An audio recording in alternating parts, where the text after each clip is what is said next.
एक बार फिर से परमेश्वर पिता को मैं धन्यवाद देता हूँ आज की शाम के लिए कि प्रभु ने हम सबके जीवन में अवसर दिया कि हम फिर से आज की शाम एकत्रित होकर के प्रभु की महिमा करने पाते हैं, उसकी स्तुति आराधना करने पाते हैं। आप सब हमको प्रभु यीशु मसीह के नाम में एक बार फिर से मैं प्रेम नमस्कार कहता हूँ और परमेश्वर पिता का मैं धन्यवाद करता हूँ कि उन्होंने हमें अवसर दिया है कि हम उसकी महिमा उसकी स्तुति आराधना करने पाते हैं और हम सबों को सुरक्षित रखा और संभाल करके रखा है। आइए हम वचन की कुछ वचन में जाएंगे और कुछ बातों को देखेंगे। आज का जो विषय है वो है उद्धार के चिन्ह। तो बाइबल के दूसरे भाग अर्थात नया नियम में हे प्रियो शब्द का इस्तेमाल 60 बार हुआ है। इसमें से 9 बार प्रभु यीशु मसीह ने स्वयं कहा है और उसके बाद जो बाकी के जो शेष बात है उसका इस्तेमाल मसीहियों के लिए किया गया है। और जब हम आगे देखते हैं परमेश्वर के वचन में तो प्रभु यीशु के स्वर्गारोहण के 35 वर्ष बाद इब्रानियों की पत्री का जो लेखक है उसने 6वें अध्याय के 9वें पद का आरंभ हे प्रियो शब्द से करता है। आमतौर पर व्यक्ति जब किसी को प्रिय शब्द से संबोधित करता है तो ऐसा प्रतीत होता है मानो वह उससे बहुत आत्मीयता रखता है।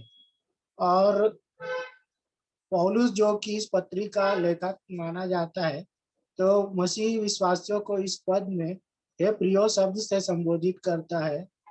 और आइए हम लोग और आगे बढ़े इससे पहले हम लोग प्रार्थना करेंगे। धन्यवाद देते हैं पिता परमेश्वर एक बार फिर से सारी आशीषों के लिए प्रभु जो आपने हमें दिया, यह अवसर दिया कि हम फिर से तुझे धन्यवाद देने पाते हैं प्रभु जी। तेरी पवित्र उपस्थिति में हम बैठने पाते हैं और जो कुछ भी पिता परमेश्वर आज तेरे वचन से हम सीखते हैं तुम्हारी सहायता और मदद कर प्रभु, ताकि हम उन वचनों को सीख करके उनके अनुसार चल सके और आपके नाम की महिमा हम सबके जीवन के द्वारा होने पाए। सारा आदर महिमा हम तुझे देते पिता परमेश्वर और उद्धार करता प्रभु यीशु मसीह के नाम से मांगते हैं, आमीन। आइए हम आगे देखेंगे। तो उद्धार का जो पहला जो चिन्ह है वो है परिवर्तित जीवन। और यहाँ पर हम देखते हैं कि व्यक्ति का जीवन में संपूर्ण परिवर्तन होना जरूरी है ना। जैसे बहुत सारे जो लोग हैं जब वो प्रभु को अपना उद्धारकर्ता ग्रहण करते हैं, जब प्रभु यीशु मसीह को, और वो प्रयास करते हैं कि जैसा वचन सिखाता है हम उसके अनुसार चले और वो चलते भी हैं, तो इससे हम इस बात को देखते हैं कि उस व्यक्ति का जीवन क्या हुआ, परिवर्तित हो गया है या बदल गया है। और देखेंगे तो पौलुस जो है वो कुरिन्थियों की कलीसिया के नाम लिखी गई अपनी दूसरी पत्री के 5वें अध्याय में लिखता है, दूसरा कुरिन्थियों उसका 5:17, दूसरा कुरिन्थियों की पत्री उसका 5वां अध्याय उसका 17 वचन।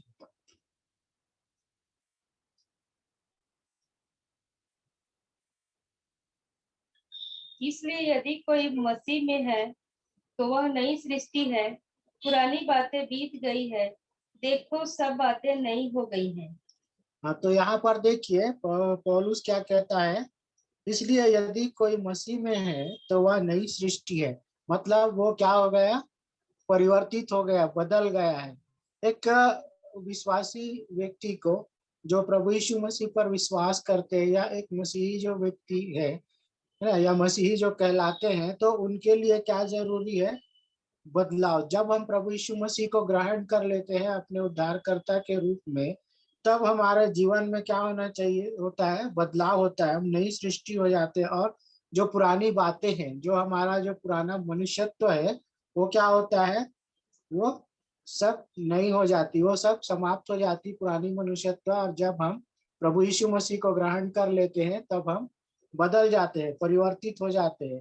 जब व्यक्ति परमेश्वर के उद्धार को क्या करता है, प्राप्त कर लेता है, मसीह में अपना जीवन को समर्पित कर देता है। मतलब जब हम प्रभु यीशु मसीह को ग्रहण करते हैं और अपने आप को समर्पित कर देते हैं, और तब हम क्या करते हैं कि हमारा जो जीवन है वो उसमें संपूर्ण परिवर्तन आ जाता है। या फिर हम इस बात को ऐसे भी हम देख सकते हैं कि जब किसी मसीही व्यक्ति को जिसका जीवन बदल गया है और जब हम उसको देखते हैं, तब हम क्या करते हैं, उसके अनुसार अपने आप को बदलने की कोशिश करते हैं। और कई बार हम क्या करते हैं, दूसरे का जो आ, मतलब वो किस प्रकार से चलता है, उसका चाल चलन कैसा है, कुछ बातों को हम सीख जाते हैं और क्या करते हैं, उसको अपने जीवन में लागू कर देते हैं, परिवर्तन आ जाता है। और इस तरह से हम क्या करते हैं, उनकी जो अच्छी चीजें हैं, मैं उनके विषय में बोल रहा हूँ, तो उनको हम क्या करते हैं, देख करके सीखते हैं और उसके अनुसार हम चलने की कोशिश करते हैं। जैसा हम वचन में पढ़ते हैं और हम कोशिश भी करते हैं कि उसके अनुसार चले। जैसे अभी हम बीते समयों से प्रार्थना के विषय में हमने सुना, और हमें प्रार्थना कैसे करना चाहिए, किस प्रकार से करना चाहिए, किससे करना चाहिए। तो हमने उस बात को सीखा और जाना, और कि कैसे हम अपने उद्धारकर्ता प्रभु यीशु मसीह के निकट आए और उसके द्वारा हम पिता परमेश्वर के कैसे हम निकट आ सकते हैं। और जो लिंक है, पहले हम पवित्र आत्मा, फिर प्रभु यीशु मसीह, फिर पिता परमेश्वर, ऐसे यानी जैसे हम एग्जाम्पल अगर देखें, कोई बिल्डिंग है और हमको फर्स्ट फ्लोर में जाना है, अगर लिफ्ट ना हो तो हमको क्या करना पड़ता है, एक एक स्टेप चढ़ करके जाना पड़ता है। तो उसी तरह से हम जो है, परमेश्वर का जो वचन है यहाँ पर हमको इस बात को सिखाता है कि जब हमको उद्धार मिला तो वो प्रभु यीशु मसीह के द्वारा हमको मिला, और परमेश्वर पिता ने अपने एकलौते पुत्र को भेजा। और जब प्रभु यीशु मसीह इस दुनिया में थे और जब वो यहाँ से गए, तब वो जाने से पहले उन्होंने कहा कि मैं पवित्र आत्मा को भेजूंगा, पिता से विनती करूंगा और सहायक भेजूंगा, और उन्होंने पवित्र आत्मा को भेजा। तो यहाँ पर देखिए कि वो एक एक स्टेप हम सबके जीवन में वो काम करता है। जैसे जब देखिए, जब चेले थे, प्रभु यीशु मसीह उनके साथ थे और बातचीत हो रही थी, प्रभु यीशु मसीह इस दुनिया से जाने वाले थे, और इन्हें स्वर्गारोहण से पहले की ये जो घटना है, यूहन्ना रचित सुसमाचार उसका 14 अध्याय में हम पाते हैं। तो जब बातचीत हो रही थी, तब वो चेले जो थे निराश हो गए थे कि चले जाएंगे प्रभु तो हमारा क्या होगा। तब प्रभु यीशु मसीह ने वो जो परिस्थितियां थी उनको देख करके क्या कहा कि मैं तुम्हारे लिए एक सहायक भेजूंगा, मैं तुम्हें अनाथ नहीं छोड़ूंगा। और जैसा उन्होंने कहा वैसा उन्होंने किया। तो यहाँ पर देखिए कि हमको क्या हुआ, उद्धार मिला, और प्रभु ने हमको अनाथ भी नहीं छोड़ा। जब हम उसके मार्ग में चलते हैं तो प्रभु हमारी सहायता करता है।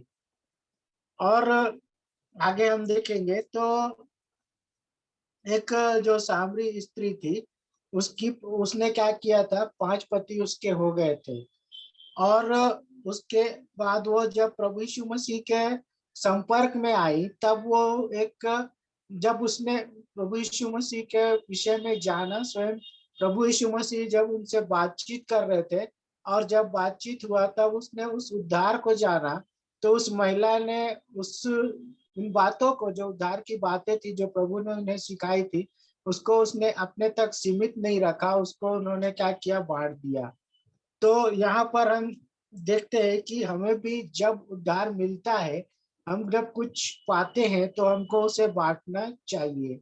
और मुख्य बात यह है इसमें कि जब प्रभु यीशु मसीह ने हमें उद्धार दिया है, तो हमें ये, हमारे जीवन में ये बातें होनी चाहिए कि हम ये जो उद्धार की बातें हैं, कैसे हमें उद्धार मिला है, उसको हमको दूसरों को भी बताना चाहिए, ताकि उन्हें भी उद्धार मिल सके और वो भी अनंत जीवन के भागी हो सके।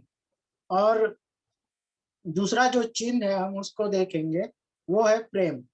तो यहाँ पर यूहन्ना रचित सुसमाचार में जब प्रभु यीशु मसीह अपने शिष्यों से कहते हैं, यूहन्ना उसका 13 अध्याय उसका 35 वचन, यूहन्ना रचित सुसमाचार 13 अध्याय और 35 वचन, उद्धार का जो दूसरा चिन्ह है वो है प्रेम।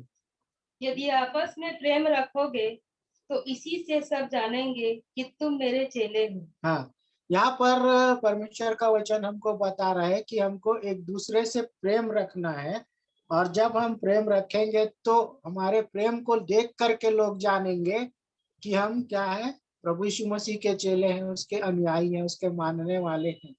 और अगर हम कहेंगे और करेंगे नहीं तो फिर क्या होगा, वो क्या बोलेंगे, कैसे लोग हैं देखो इनको, है ना।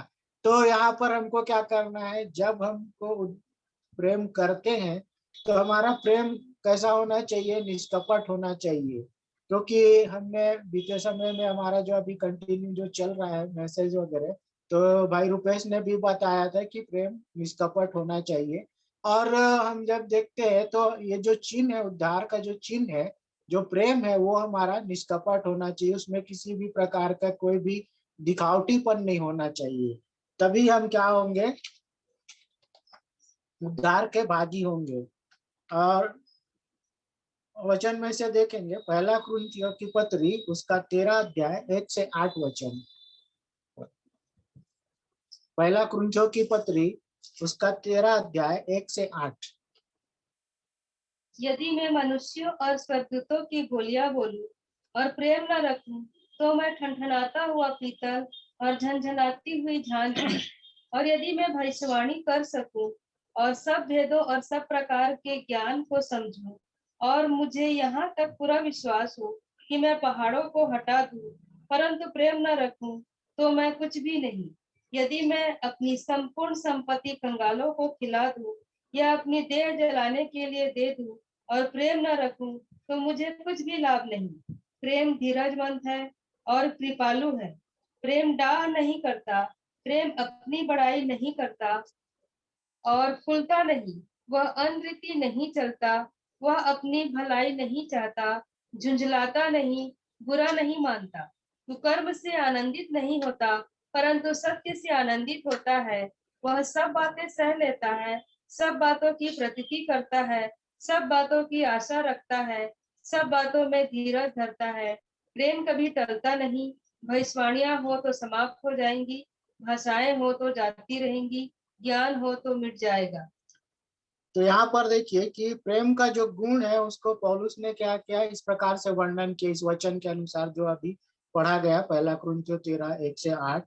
और हमको क्या होना है, प्रेम में हमें परिपक्व होना जरूरी है।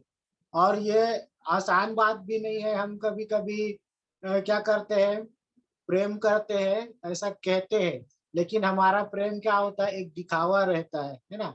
तो ये दिखावटी भी नहीं होना चाहिए। हमारा जो प्रेम है वो पूर्ण रूप से होना चाहिए, उसमें किसी प्रकार का दिखावा नहीं होना चाहिए, किसी प्रकार का भेदभाव नहीं होना चाहिए, है ना। और प्रेम से हमारी पहचान, प्रेम से ही हम इस संसार को जीत सकते हैं। हमारा जो पहचान है, हमारा जो प्रेम है, तो उससे ही मतलब क्या होगा कि लोग जानेंगे कि हाँ देखो ये परमेश्वर का जन है, उद्धार पाए हुए लोग हैं। और तीसरा जो पॉइंट है वो है हितों की चिंता। तो हमको क्या करना है, दूसरे को हितों की भी चिंता करना है। अगर जब हम उद्धार हमको मिला है तो हमको क्या करना है, दूसरों को भी उद्धार के विषय में बताना है। तो यहाँ पर हम देखेंगे इब्रानियों की पत्री उसका 6वां अध्याय और 10वें पद में। इब्रानियों की पत्री 6वां अध्याय 10वां पद।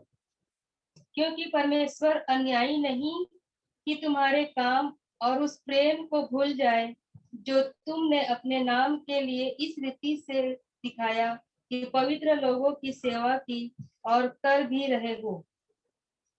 हाँ, तो यहाँ पर देखिए क्या बोल रहा है, क्योंकि परमेश्वर अन्यायी नहीं है ना। अगर हम प्रेम करेंगे, पूरे मन से करेंगे, तो परमेश्वर क्या करेगा, वो उसका न्याय करेगा उसका।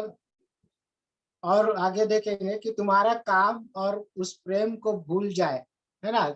हमारा जो प्रेम है, अगर हम अच्छे मन से, और जो प्रेम है उसमें किसी भी प्रकार का दिखावा ना हो, निष्कपट हो, और जब हम प्रेम में बने रहते एक दूसरे से, जब हम प्रेम करते हैं तो परमेश्वर उस प्रेम को नहीं भूलता है।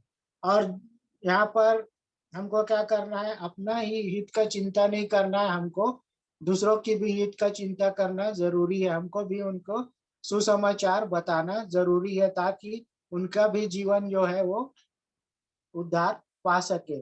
और देखेंगे तो यहाँ पर प्रभु यीशु मसीह को देखिए, जब परमेश्वर पिता ने क्या किया, मनुष्य के उद्धार के लिए प्रभु यीशु मसीह को इस दुनिया में भेजा, है ना। क्योंकि हम पीछे जब देखते हैं तो जो भी बलिदान चढ़ाए जाते थे, जो भी भेंट परमेश्वर को चढ़ाई जाती थी, जितने भी प्रकार का जो भी विधि थी, जो व्यवस्था के अनुसार था, उससे पापों की क्षमा नहीं होती थी। तो यहाँ पर हम देखते हैं कि प्रभु परमेश्वर पिता ने अपने इकलौते पुत्र को दिया ताकि मनुष्यों का उद्धार हो सके, और उनका जो उस पर विश्वास करते हैं और विश्वास में बने रहते हैं। प्रभु यीशु मसीह ने क्या किया, जब वे इस दुनिया में थे तब उन्होंने जिस काम के लिए वो यहाँ पर आए हुए थे, उस काम को उन्होंने पूरा किया। उन्होंने सुसमाचार का प्रचार किया, वचन से लोगों को बातें की, और बहुत सारे पापों को क्षमा किया, और उसके अलावा उन्होंने क्या किया, उनको सही रास्ता दिखाया। और जब उनका जीवन बदल गया और वो प्रभु में आए, तो और उन्होंने अपने तक सीमित नहीं रखा। जैसे हम उस महिला के विषय में देखते हैं जिसने 5 पतियां कर ली थी, है ना। तो वहां पर हम देखते हैं कि उस महिला को जब प्रभु यीशु मसीह के विषय में पता चला, तो उसने अपने तक सीमित नहीं रखा, उसने प्रभु के वचनों को और आगे बांटा। और जब हम देखते हैं जक्कई के विषय में भी, जब हम देखते हैं तो जब जक्कई ने प्रभु यीशु मसीह को ग्रहण किया, और जब प्रभु यीशु मसीह उसके घर में आए, तब उन्होंने कहा कि हाँ, इस घर में उद्धार आया है, और वहां पर जक्कई का उद्धार हो गया। और हम जब देखते हैं पौलुस के भी हम जीवन को देखते हैं, जब वो शाऊल था, और जब वो उसके जब प्रभु यीशु मसीह से भेंट हुई, और उसके बाद जब उसका जीवन बदला, उसको जब उद्धार मिला, तब वो पीछे पलट करके नहीं देखा, वो आगे बढ़ा। और इस प्रकार से हमें भी अपने आप को प्रभु में समर्पित करना है, और अपने जीवन को परिवर्तित करना जरूरी है, जिससे परमेश्वर की गवाही जो है वो प्रकट हो। आप हृदय में दूसरों के लिए प्रेम होना जरूरी है। हमारे हम सबके हृदय में दूसरों के लिए प्रेम होना जरूरी है, और अपने लिए मात्र नहीं परंतु दूसरों के लिए भी हमको जीना चाहिए, और दूसरों के हितों की भी हमको चिंता करना चाहिए। क्योंकि जब ये सब बात सत्य आपके जीवन में होगी, तभी इन चिन्हों के द्वारा प्रकट होगा कि आप हम सब ने प्रभु यीशु मसीह के उस उद्धार को चख लिया है। हे सो परमेश्वर पिता का धन्यवाद हो आज के इन वचनों के लिए, और मैं आशा करता हूं कि आप इन वचनों के द्वारा आशीषित हुए होंगे। सो प्रभु का धन्यवाद।